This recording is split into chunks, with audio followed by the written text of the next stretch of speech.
Les avocats de Lyon ne plaident plus aucune affaire, au moins jusqu'à mercredi. Objectif, mettre la pression sur la chancellerie pour modifier ses propositions de réforme de l'aide juridictionnelle.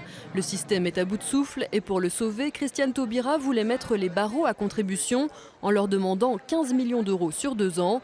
Face à la colère des avocats, la ministre a fait marche arrière. Le barreau insiste pour qu'elle trouve d'autres sources de financement.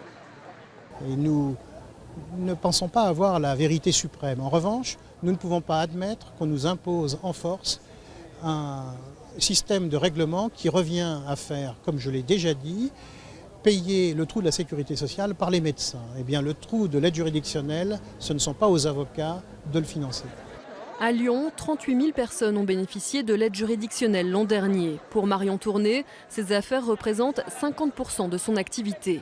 Mais un autre volet de la réforme prévoit de revoir les barèmes de certains actes à la baisse, jusqu'à moins 60% dans des cas de contentieux liés à une expulsion locative par exemple.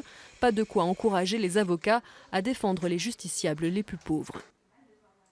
On le fait parce qu'on y tient, enfin, on y croit au droit de la défense pour tous et que c'est quelque chose qui est un principe qui est important pour nous.